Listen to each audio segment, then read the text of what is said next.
Social exam ആണ് അടുത്തത്. ഏറ്റവും വെയിറ്റേജ് ഉള്ള 2 ചാപ്റ്റേഴ്സിൽ നിന്നുള്ള വളരെ ഇമ്പോർട്ടന്റ് ആയിട്ട് ചോദിക്കാൻ ചാൻസ് ഉള്ള കുറച്ച് കോൺസെപ്റ്റ്സ് ആണ് മിസ് പറയാൻ പോകുന്നത്. അപ്പൊ എല്ലാവരും ഫുൾ പവറിൽ നിന്നോ. പെട്ടെന്ന് തന്നെ ഈ ഒരു വീഡിയോ ലൈക്ക് ചെയ്ത് മാക്സിമം ഫ്രണ്ട്സിനെ നിങ്ങൾ ഷെയർ കൂടെ ചെയ്യണം കേട്ടോ.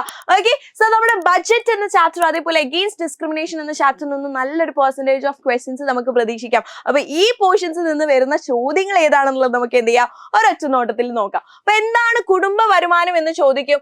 അത് ഒരു കുടുംബത്തിന്റെ വരുമാനമാണ് കേട്ടോ. ഒരു ഫിനാൻഷ്യൽ പ്ലാൻ ആണ്. അവരുടെ വരവും ചെലവും മനസ്സിലാക്കിയിട്ട് ഒരു കുടുംബം തയ്യാറാക്കുന്ന ബജറ്റിനെയാണ് നമ്മൾ എന്ത് പറയുന്നത്, ഫാമിലി ബഡ്ജറ്റ് എന്ന് പറയുന്നത്. വർഷത്തിലോ മാസത്തിലോ ഒക്കെ എന്ത് ചെയ്യുന്നുണ്ട്, അവരുടെ വരുമാനവും ആവശ്യങ്ങളും അനുസരിച്ചിട്ട് അവരത് റെഡിയാക്കുന്നതാണ്. പിന്നെ ഈ കുടുംബ ബഡ്ജറ്റ് പ്രിപ്പയർ ചെയ്യുമ്പോൾ യെസ്, ആ കുടുംബത്തിലെ എല്ലാവരുടെ കാര്യങ്ങളും നമ്മൾ എന്ത് ചെയ്യണം, ആക്സെപ്റ്റ് ചെയ്യണം. ഓക്കെ, യെസ്, അതാണ് കുടുംബ ബഡ്ജറ്റ് എന്ന് പറയുന്നത്. പിന്നെ 2 രീതിയിലുള്ള ചെലവുകൾ ഉണ്ട്, എക്സ്പെക്റ്റഡ് എക്സ്പെൻഡിച്ചറും അൺഎക്സ്പെക്റ്റഡ് എക്സ്പെൻഡിച്ചറും. പ്രതീക്ഷിത ചെലവും അപ്രതീക്ഷിത ചെലവ്. പ്രതീക്ഷിത ചെലവ് എന്ന് പറഞ്ഞാൽ എന്താ, നമ്മുടെ സ്കൂൾ ഫീസ്, ഫുഡ്, ട്രാൻസ്പോർട്ടേഷൻ ഒക്കെ നമുക്കറിയാം, പ്രതീക്ഷിക്കാവുന്നതാണ്. പക്ഷെ medical emergency travel, pet expenses തുടങ്ങിയിട്ടുള്ള ചെലവുകൾ, നാളെ പനിക്കുന്നു നമ്മളോട് ആരോ നേരത്തെ പറയോ, ഇല്ല അല്ലെ, അങ്ങനെ നമുക്ക് തീരെ അറിയാത്ത അപ്രതീക്ഷിതമായിട്ട് വരുന്ന ചെലവുകളെയാണ് നമ്മൾ അപ്രതീക്ഷിത ചെലവ് എന്ന് പറയുന്നത്. ഇനി പബ്ലിക് എക്സ്പെൻഡിച്ചർ എന്താണ്, ഗവൺമെന്റ് നമ്മുടെ ആവശ്യങ്ങൾക്ക് വേണ്ടിയിട്ട്, നമ്മുടെ വികസനത്തിനൊക്കെ വേണ്ടിയിട്ട് ചെലവഴിക്കുന്ന പൈസയാണ് നമ്മൾ എന്ത് പറയുന്നത്, പബ്ലിക്. അതിന്റെ ചെലവിനെയാണ് നമ്മൾ പബ്ലിക് എക്സ്പെൻഡിച്ചർ എന്ന് പറയുന്നത്. അപ്പൊ ഗവൺമെന്റ് 2 കാര്യങ്ങൾക്കാണ് എന്ത് ചെയ്യുന്നത്, ചെലവഴിക്കുന്നത്. ഒന്ന് നമ്മളുടെ വികസനത്തിന് വേണ്ടിയിട്ട്, റോഡുകൾ ഉണ്ടാക്കാൻ, സ്കൂളുകൾ നിർമ്മിക്കാൻ, അങ്ങനെയുള്ള കാര്യങ്ങൾക്ക് വേണ്ടിയിട്ട്. പിന്നെ നോൺ ഡെവലപ്മെന്റൽ എക്സ്പെൻഡിച്ചർ ആണ് വികസനേതര ചെലവുകൾ. അതായത് ഒരു ഉദാഹരണം പറയുകയാണെങ്കിൽ പെൻഷനുകൾ കൊടുക്കാൻ, അങ്ങനെയുള്ള ആക്ടിവിറ്റീസ് ഉണ്ടാവുമല്ലോ ഗവൺമെന്റിന്റെ ഡേ ടു ഡേ ലൈഫ് ആക്ടിവിറ്റീസിൽ വരുന്നത്. ആ സംഭവങ്ങൾക്ക് ചെലവഴിക്കുന്നതാണ് നോൺ ഡെവലപ്മെന്റ് വികസനേതര ചെലവുകൾ എന്ന് പറയുന്നത്. സോ വികസന ചെലവ് എന്ന് പറഞ്ഞാൽ റോഡ് നിർമ്മാണം, ബ്രിഡ്ജ്, പുതിയ ബിസിനസ് സ്റ്റാർട്ട് ചെയ്യലൊക്കെ തുടങ്ങുന്നു.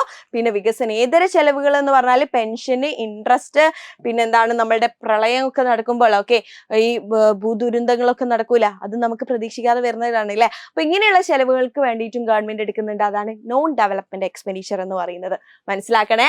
ഇനി അടുത്തത് പബ്ലിക് റവന്യൂ എന്ന് പറഞ്ഞാൽ എന്താണ്, നമ്മുടെ വെൽഫെയറിനും നമ്മുടെ ഡെവലപ്മെന്റിനും ഗവൺമെന്റിന് കിട്ടുന്ന പൈസയാണ് നമ്മൾ എന്ത് പറയുന്നത്, യെസ്, നമ്മുടെ ആവശ്യങ്ങൾ നിറവേറ്റാൻ വേണ്ടിയിട്ട് ഗവൺമെന്റിന് കിട്ടുന്ന പൈസയാണ് നമ്മൾ പബ്ലിക് റവന്യൂ എന്ന് പറയുന്നത്. 2 എണ്ണം ഉണ്ട്, ടാക്സും നോൺ ടാക്സും ആണ് കേട്ടോ.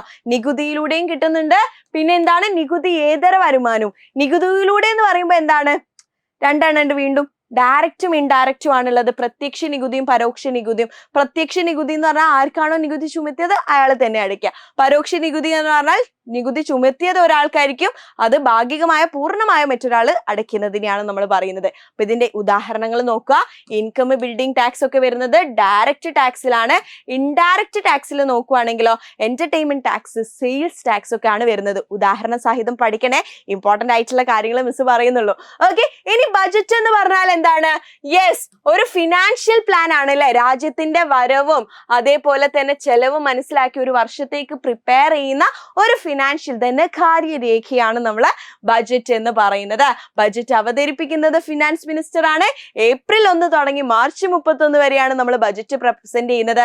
ആർട്ടിക്കിൾ 112 യൂണിയൻ ബഡ്ജറ്റ് എന്ന് പറയുന്നത് നമ്മുടെ രാജ്യത്തിന്റെ ആനുവൽ ഫിനാൻഷ്യൽ ഓഡിറ്റ് ആയിട്ടാണ് കണക്കാക്കിയത്. അപ്പൊ ബഡ്ജറ്റിനെ കുറിച്ച് നിങ്ങൾക്ക് എന്ത് ചെയ്യണം, ഒരു ധാരണ വേണം. 3 ബഡ്ജറ്റ് ഉണ്ട്, സർപ്ലസ് ബഡ്ജറ്റ്, മിച്ച ബഡ്ജറ്റ്, സന്തുലിത budget, balanced budget, deficit budget, കമ്മി ബഡ്ജറ്റ്. അപ്പൊ 3 എക്സ്പ്ലെയിൻ ചെയ്തുതരാം.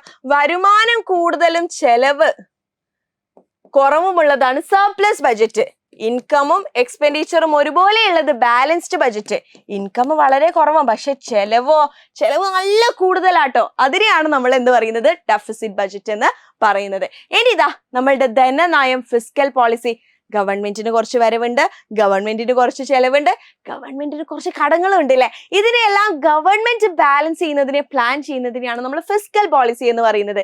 ഇതാ നമ്മുടെ രാജ്യത്തിന്റെ ഗ്രോത്തിന് സഹായിക്കുന്നുണ്ട്, അധിക ചെലവുകൾ നിയന്ത്രിക്കാൻ സഹായിക്കുന്നുണ്ട്, ജോലി അവസരങ്ങൾ സൃഷ്ടിക്കുന്നുണ്ട്, ആൻഡ് വരുമാന വിതരണത്തിലെ അസമത്വം ഇല്ലാതാക്കാനും ഈ ഒരു ഫിസ്ക്കൽ പോളിസി സഹായിക്കുന്നുണ്ട്. അപ്പൊ ബഡ്ജറ്റിന് നിങ്ങൾ എന്ത് ചെയ്യുക, ഈ പോർഷൻസ് പഠിച്ചു വെക്കുക. ഇനി അടുത്തത് അഗെയിൻസ്റ്റ് ഡിസ്ക്രിമിനേഷൻ, വിവേചനം വിവേചനത്തിനെതിരെ എന്ന ചാപ്റ്ററിലേക്ക് നോക്കുമ്പോൾ സൗത്ത് ആഫ്രിക്കയുടെ ലൊക്കേഷനെ കുറിച്ചിട്ട് ഒരു ധാരണ വേണം കേട്ടോ. എവിടെയാണ്? ആഫ്രിക്കയുടെ സദേൺ സൈഡിലാണ് ഉള്ളത്. Indian Ocean and Atlantic ഓഷനുമായിട്ട് border share ചെയ്യുന്ന ഒരു രാജ്യമാണ്. അവരുടേതായിട്ടുള്ള ജോഗ്രഫിക്കൽ ഫീച്ചേഴ്സും അതിനുണ്ട്. ഓക്കെ, അപ്പൊ ഇവിടുത്തെ ആദ്യ നിവാസികൾ ആരാണ്? സാനും സോസയും. സ്ഥിരമായിട്ട് ചോദിക്കുന്ന ഒരു ക്വസ്റ്റ്യൻ ആണ്. യെസ്, നോക്കി വെക്കുക. പിന്നീടാണ് യൂറോപ്യക്കാർ ഇവിടെ വന്നത്. അതിനുശേഷം ഡച്ച് പീപ്പിൾ വന്നു, അവരുടെ ഒരു സ്ഥലമാക്കി മാറ്റിയെടുത്തു. ആൻഡ് ബ്രിട്ടീഷേഴ്സ് 18ാം നൂറ്റാണ്ടിൽ വന്നതോടുകൂടി കാര്യങ്ങൾ കുളം തോണ്ടാണ് ചെയ്തത് അല്ലെ. യെസ്, ഇനി ഗ്രേറ്റ് ട്രക്ക് വെരി ഇമ്പോർട്ടന്റ് ആണ്. അപ്പൊ ബ്രിട്ടീഷ് എന്ത് ചെയ്തു എന്ന് വെച്ചാൽ, നമ്മുടെ ബ്രിട്ടീഷ് ഇതാ ഭയങ്കര മാസ് ഇട്ടിട്ട് വന്നിട്ട് ഈ ബൂറുകളുടെ സ്ഥലമായിരുന്നു കേപ്പ് കോളനി എന്ന് പറയുന്നത്. കേപ്പ് കോളനി എന്ത് ചെയ്തു? അവരുടെ കീഴിലേക്ക് ആക്കാൻ വേണ്ടിയിട്ട് ശ്രമിക്കുകയാണ് ചെയ്തത്. എന്നിട്ട് അവിടെ ഇംഗ്ലീഷ് ഭാഷ മെയിൻ ഒഫീഷ്യൽ ലാംഗ്വേജ് ആയിട്ട് ഡിക്ലെയർ ചെയ്തു. അടിച്ചമർത്തിയായിരുന്നു, മൊത്തം സ്ലേവറി സിസ്റ്റം ആയിരുന്നു ആരും നോക്കിയിരുന്നത്, ബ്രിട്ടീഷേഴ്സ് കൊണ്ടുവന്നിട്ടുണ്ടായിരുന്നു അല്ലെ. അപ്പൊ ഈ ബോറുകൾ എന്ത് ചെയ്തു? ഇതിൽ നിന്നൊക്കെ ഞങ്ങൾക്ക് ജീവിക്കാൻ വയ്യ അല്ലെ, ബോയ്സ് എന്ന് പറഞ്ഞ് ഞങ്ങൾക്ക് ഇതൊന്നും കഴിയില്ല, ഈ സ്ലേവർ സിസ്റ്റം അല്ലെ, അടിച്ചമർത്തുകൾക്ക് നമുക്ക് നിൽക്കാൻ പറ്റില്ല എന്ന് പറഞ്ഞ് ഇവർ ആഫ്രിക്കയിലെ ഉൾനാട്ടിലേക്ക് പോയിട്ട് അവരെന്ത് ചെയ്യാണ് ചെയ്തത്? അവരുടെ territory Transvaal, Natal, Orange Free സ്റ്റേറ്റിലേക്കൊക്കെ എസ്റ്റാബ്ലിഷ്ഡ് ആക്കുകയാണ് ചെയ്തിരിക്കുന്നത്. ഓക്കെ, സോ ഈ പോയിന്റ്സ് കൃത്യമായിട്ട് പഠിച്ചു വെച്ചോ. ഒന്ന് സ്ക്രീൻഷോട്ട് എടുത്തോ. ഈ കാര്യങ്ങളാണ് ഗ്രേറ്റ് ട്രക്കിൽ നിന്ന് എഴുതേണ്ടത്. ബ്രിട്ടീഷ് നയങ്ങളിൽ നിന്ന് നമ്മുടെ ആഫ്രിക്കയിലെ ആൾക്കാർ ബൂറുകൾ എന്ത് ചെയ്തു? ഉൾനാട്ടിലേക്ക് കയറിയതാണ് ഗ്രേറ്റ് ട്രക്ക് എന്നുകൊണ്ട് ഉദ്ദേശിക്കുന്നത്. ഇനി ഫസ്റ്റ് ബോർ യുദ്ധം വെരി ഇമ്പോർട്ടന്റ് ആണ്. ഗ്രേറ്റ് ട്രക്കും ഒരേപോലെ ഇമ്പോർട്ടന്റ് ആണ് കേട്ടോ. ഫസ്റ്റ് ബോർ യുദ്ധത്തെ കുറിച്ചിട്ട് പറയുകയാണെങ്കിൽ, ഗോൾഡിന്റെയും ഡയമണ്ട്സിന്റെയും മൈൻസ് അല്ലെ, ഖനികൾ എവിടെ കണ്ടു? ബൂറുകൾ താമസിക്കുന്ന ഇടത്ത് കാണുകയാണ് ചെയ്തത്. ബ്രിട്ടീഷേഴ്സ് കണ്ടാൽ വെറുതെ ഇരിക്കോ? അവർക്ക് എങ്ങനെയെങ്കിലും അത് കയ്യിലാക്കണോ അല്ലെ. അങ്ങനെ അവരെന്ത് ചെയ്തു? അവരുടെ ഏരിയ ട്രാൻസ്വാളിലേക്ക് കൂടെ എസ്റ്റാബ്ലിഷ് ചെയ്തിട്ട് പിടിച്ചു വലിക്കാൻ വേണ്ടിയിട്ട് ശ്രമിക്കുകയായിരുന്നു ചെയ്തത്. പക്ഷേ എന്തോ ഒരു ഭാഗ്യത്തിന് ഈ യുദ്ധത്തിൽ ആര് ജയിച്ചു? നമ്മുടെ ബൂറുകള് വിൻ ചെയ്യാണ് ചെയ്തത്. ബൂറുകള് വിൻ ചെയ്തു. ഇതാണ് ഒന്നാം ബോർ യുദ്ധം. കഴിഞ്ഞില്ല, അത് കഴിയും രണ്ടാമത്തെ ബോർ യുദ്ധം വന്നു. രണ്ടാമത്തെ ബോർ യുദ്ധവും ഇത് കാരണം തന്നെയാണ്. ബ്രിട്ടീഷേഴ്സിന് എങ്ങനെയെങ്കിലും എന്ത് വേണ്ടിയിരുന്നു? ഈ ഗോൾഡ്, ഡയമണ്ട് മൈൻസ് അവരുടെ കീഴിലാക്കേണ്ടിയിരുന്നു അല്ലെ. അങ്ങനെ ബ്രിട്ടീഷേഴ്സ് അത് കയ്യിലാക്കാൻ ശ്രമിച്ചുകൊണ്ടിരിക്കെ നമ്മുടെ ബോയ്സ് എന്ത് പറഞ്ഞു? നിങ്ങൾ ഇതിന് മൈൻസിന് ടാക്സ് അടിക്കണം എന്ന് പറയാണ് ചെയ്തത്. അപ്പൊ തിരിച്ച് വെറുതെ നിൽക്കോ ബ്രിട്ടീഷേഴ്സ്? ഇല്ല, അവര് പറഞ്ഞു ഇവിടെ വർക്ക് ചെയ്യുന്നവർക്കൊക്കെ വോട്ട് അവകാശം കൊടുക്കണമെന്ന്. അങ്ങനെ ഇവര് തമ്മിൽ ആകെ മൊത്തം പ്രശ്നമായി. ലാസ്റ്റ് എന്ത് ചെയ്യേണ്ടി വന്നു? ഈ യുദ്ധത്തിൽ ബോർ ജയിച്ചില്ല കേട്ടോ. ബ്രിട്ടീഷേഴ്സിന്റെ ആ ഒരു സോവറിറ്റി ഇവർക്ക് എഗ്രി ചെയ്യേണ്ടി വരുവാണ് ചെയ്തത്. അങ്ങനെ ട്രീറ്റി ഓഫ് വെരിനീഷിംഗിലെ പുതിയൊരു കോൺസ്റ്റിറ്റ്യൂഷൻ അവർ ഫ്രെയിം ചെയ്യും. ബ്രിട്ടീഷിനും ആഫ്രിക്കാനേഴ്സിനും എല്ലാ അവകാശങ്ങളും കിട്ടി. പക്ഷെ കറുത്ത വർഗ്ഗക്കാരെ അവരെന്ത് ചെയ്തു? വീണ്ടും ഒഴിവാക്കുകയാണ് ചെയ്തത്. സോ ഇതാണ് നമ്മളുടെ രണ്ടാം ബോർ യുദ്ധം എന്ന് പറയുന്നത്. ട്രീറ്റി ഓഫ് വെരിനീഷിംഗ് എന്താണെന്നുള്ളതൊക്കെ കൃത്യമായിട്ട് പഠിച്ചു വെച്ചോ, ഇമ്പോർട്ടന്റ് ആണ്. സെറ്റ് ആണല്ലോ? അപ്പൊ സ്ക്രീൻഷോട്ട് എടുത്തു വെച്ചോ കേട്ടോ. ഓക്കെ, ഇനി അടുത്തത് ആഫ്രിക്കൻ നാഷണൽ കോൺഗ്രസ് ANC എങ്ങനെയാ ഫോം ചെയ്തെന്നുള്ളൊരു ചോദ്യം ചോദിക്കും. അപ്പൊ ഈ ഒരു സൗത്ത് ആഫ്രിക്കയിലെ വൈറ്റ് പീപ്പിളിന്റെ ഒരു പാർട്ടി കൊണ്ടുവരികയാണ് കേട്ടോ ചെയ്തത്.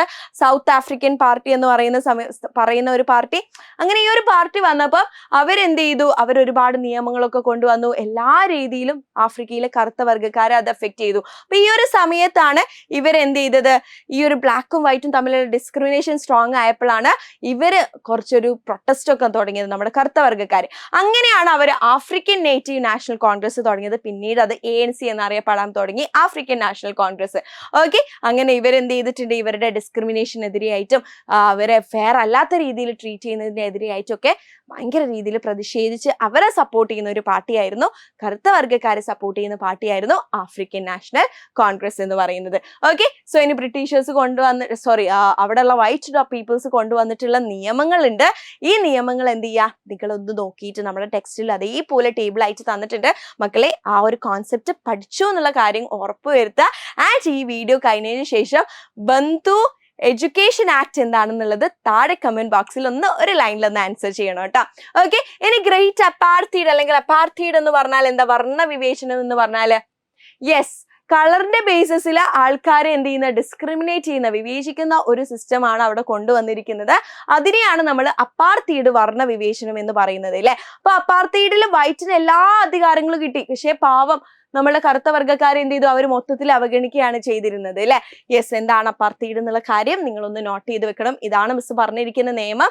ആ നിയമങ്ങൾ എന്ത് ചെയ്യുക, എന്താണെന്നുള്ളത് കൂടെ നോക്കി വെക്കുക കേട്ടോ.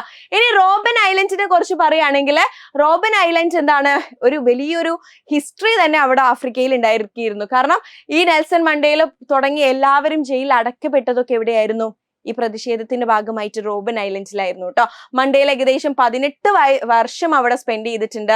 പിന്നെ എന്താണ്, സ്റ്റേ അറ്റ് ഹോം സ്ട്രൈക്ക് ഒക്കെ ഇവരെന്ത് ചെയ്തിട്ടുണ്ടായിരുന്നു, അവിടെ നടത്തിയിട്ടുണ്ടായിരുന്നു. ഈ സ്റ്റേ അറ്റ് ഹോം എന്താണെന്നുള്ളത് കൂടെ നോക്കി വെക്കുക. അവർക്ക് വോട്ട് അവകാശം കിട്ടണം, ഈ വർണ്ണ വിവേചനം നിൽക്കണം, പിന്നെ പാസ് ലോസ് ഒഴിവാക്കണം. ഇതിനൊക്കെ പ്രതിഷേധിച്ചിട്ടാണ് ഈ സ്റ്റേ അറ്റ് ഹോം പ്രൊട്ടസ്റ്റുകൾ വീട്ടിൽ തന്നെ നിന്ന്, അതായത് ഈ ഓഫീസിൽ പോവാതെ സ്കൂളിൽ പോവാതെ എല്ലാം അടിച്ചുപൂട്ടിയിട്ട് അവിടുത്തെ ജനങ്ങൾ നടത്തിയിരുന്നത്. ഓക്കെ, സോ ഈ ഒരു യൂണിറ്റി, അവിടെയുള്ള ആൾക്കാരുടെ യൂണിറ്റിയും സ്ട്രെങ്ത്തുമാണ് എന്ത് ചെയ്തത്, ഈ ഒരു സ്റ്റേ അറ്റ് ഹോം പ്രൊട്ടസ്റ്റ് നമുക്ക് കാണിച്ചു തരുന്നത്. ഓക്കെ, സോ ഈ കാര്യങ്ങൾ നിങ്ങൾ എന്ത് ചെയ്യുക, ഈ 2 ചാപ്റ്റേഴ്സിൽ നിന്നും പഠിച്ചു എന്നുള്ളത് ഉറപ്പ് വരുത്തിക്കുക മക്കളെ. അത്രയും ഇമ്പോർട്ടൻ്റ് ആയിട്ടുള്ള പോർഷൻ ആണ്. ഇതിൽ നിന്ന് എന്തായാലും ചോദ്യം ചോദിക്കും എന്ന് മിസ് ഇതാ 100% ഉറപ്പ് തരികയാണ് കേട്ടോ. അപ്പൊ ഈ നോട്ട്സ് നിങ്ങളൊന്ന് ഇരുന്നിട്ട് ഒന്ന് വായിച്ച് മനസ്സിലാക്കുക.